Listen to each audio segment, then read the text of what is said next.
Good morning, my dear students. Today we will continue chapter 5th of Geography Hydrosphere. Previous lecture में हम almost chapter cover कर चुके हैं. आज हम इसको कंप्लीट करेंगे. Circulation of ocean water. Have you notice that the water of ponds and lakes is quite calm? River water keeps flowing down its course, but ocean water has continued movement. Ocean water is never still. क्या आपने notice किया है कि तालाबों और झीलों का पानी काफ़ी शांत है? नदी का पानी अपने फ्लो में बहता रहता है, लेकिन समुद्र के पानी में कंटिन्यूस मूवमेंट होती है. The movements that occur in oceans can be broadly categorized as, इसको ब्रॉडली कैटेगरीज हैं इसकी, waves, tides and ocean currents. कौन कौन सी हैं? Waves, tides and ocean currents. Waves क्या होती हैं? लहरें होगी. टाइड्स क्या होगी? धारा होगी. ओशन करंट्स को हम धाराओं भी कह सकते हैं. तो इसको ये 3 कैटेगरीज हैं. अब इस कैटेगरीज को हम डीपली पढ़ेंगे कि देखेंगे एक एक कैटेगरीज को कि क्या होती है. सबसे पहले जैसे इसमें आती है वेव्स. वेव्स क्या होती हैं? वेव्स होती है लहर. जैसे कई बार पता है ना कि वेव्स तलहरें आ रही हैं. कहीं आप समुद्र तट पे कहीं भी खड़े हो, कहीं नदी के मतलब कि समुद्र पे कहीं आप बाहर गए हो या बहुत बड़ा सारा समुद्र है, तो वहाँ पे ऐसे लहरें आती हैं, वेव्स आती है. कहते हैं ना कि वेव्स आ रही हैं.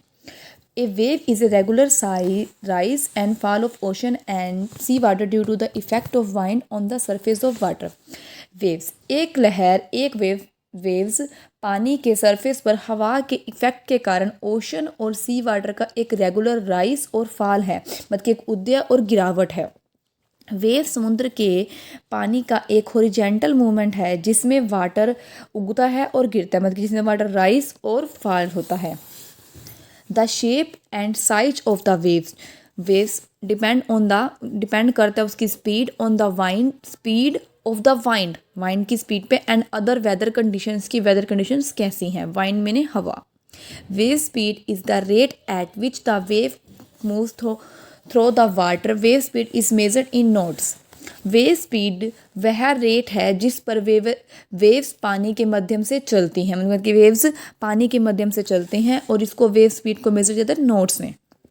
Look at this diagram figure 5.3 parts of waves.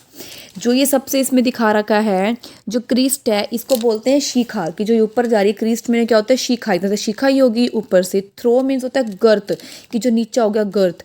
जो इसके बीच का डिफरेंस है थ्रो और जो इनका क्रिस्ट से क्रिस्ट तक, तो क्या होगी? वो वेव लेंथ होगी, कि इसकी कितनी लेंथ है, वेव्स की लेंथ कितनी है. और थ्रो से लेकर उसके बाद जो है कि जो एम्पलीट्यूड है, कैम एरिया लेवल से वेव्स की हाइट को एम्पलीट्यूड कहा जाता है. कैम ओशन लेवल से वेव्स की हाइट को एम्पलीट्यूड कहा जाता है. और ये थ्रो हो गया गर्थ, क्रीस्ट हो गई ये, और जो ये इसमें दिखा रखी है वेव, ये होगी हाइट. थ्रो से लेकर जो ऐसे वर्टिकली है वो क्या होगी? Wave height. Let us this देखो, the highest part of the wave is called crest. जो हाईएस्ट पार्ट है वो क्या होगी? क्रीस्ट. लोअर पार्ट होगी trough. The horizontal distance between the two consecutive crest is wave length. वो क्या होगी? वेव लेंथ होगी, जो इन दोनों के बीच का डिफरेंस हो गया. The height of the wave from the calm ocean level is called amplitude, कि काम ओशन लेवल से वेव की हाइट को एम्पलीट्यूड कहा जाता है, आयाम कहा जाता है. The vertically distance between a crest and trough is called wave height. जो वर्टिकली डिस्टेंस है उनको क्या कहा जाता है? Wave height. ये तो हो गया हमारा वेव्स का, कि वेव्स के आपको इनके जो ध्यान रखने हैं कि जो ऊपर वाली आती है वेव्स का अगर डायग्राम आप बनाते हैं, कि जो ऊपर हम लिखेंगे वो क्या होती है. जैसे जो भी हम ग्राफ कभी भी बनाए, कि जो ऊपर की से वेव्स जा रही है लाइन, वो क्या होगी? क्रीस्ट होगी. जो नीचे वाली होगी वो थ्रो होगी. और जो इनके बीच का वर्टिकली वो होगा डिस्टेंस, तो वो तो क्या होगा? Vertically height. और जो ऐसे दिखा रखा है इसमें, लेट अस अंडरस्टैंड, जो वेव लेंथ, द हॉरिजॉन्टल होगा. जो हॉरिजॉन्टल है वो क्या है? वेव लेंथ है. और जो वर्टिकल है वो वेव हाइट है. आगे हम बात करते हैं टाइड्स. टाइड्स में धारा. The rise and fall in the level of the ocean water periodically is called tides. Oceans के पानी के लेवल में समय समय पर टाइम के पीरियडिकली समय समय पर वृद्धि और गिरावट को टाइड्स कहा जाता है. मतलब कि राइज और फॉल को क्या? टाइड्स कहा जाता है. टाइड्स हर दिन 2 बार होता है, कि tides occur twice every day. when the level of water rises it is called high tide. जब वाटर राइसिस होता है तो उसको क्या बोलते हैं high tide. And the when the level of the water falls it is called low tide. ये high tide क्या होगी, जब क्या होगा वाटर राइसिस होगा ऊपर होगा, और जब क्या होगा फॉल्स होगा गिरेगा तो वो क्या होगी लो टाइड.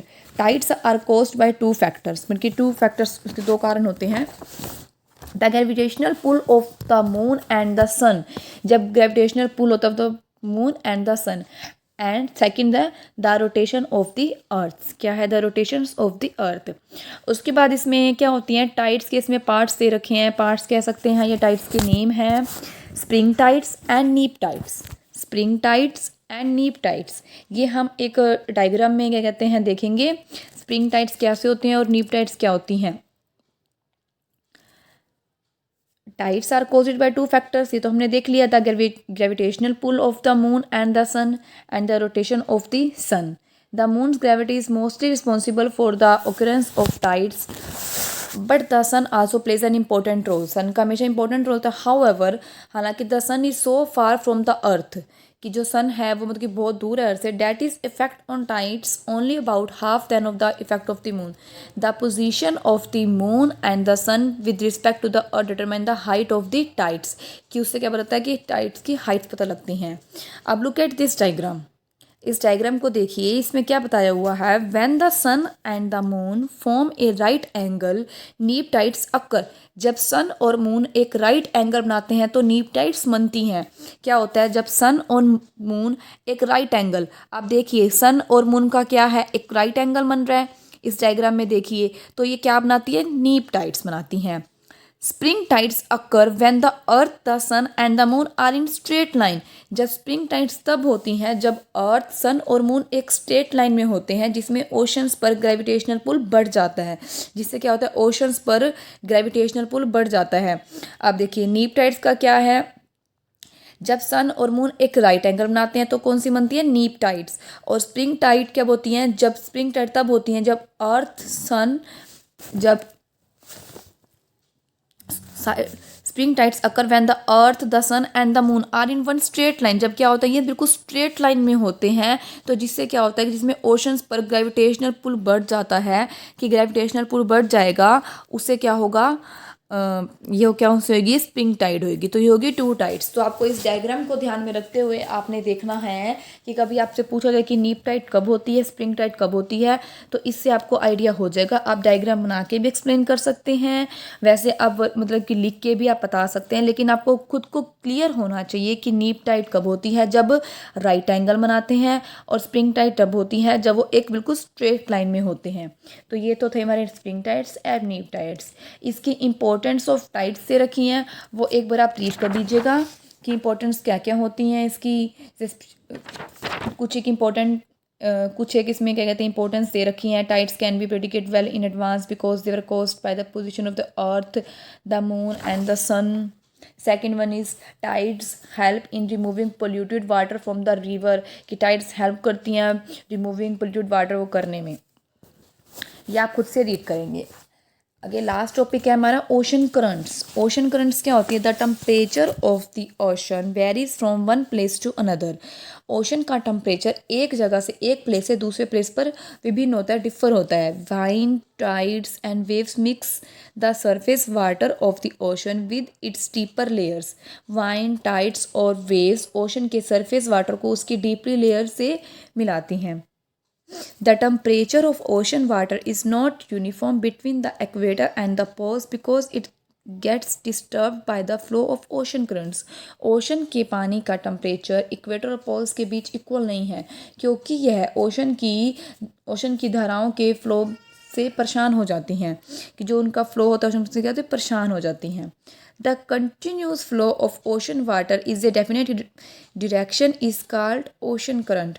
एक निश्चित डायरेक्शन में ओशंस के पानी के कंटिन्यूस फ्लो को ओशन करंट कहा जाता है. Slow moving stream of ocean water is called drift.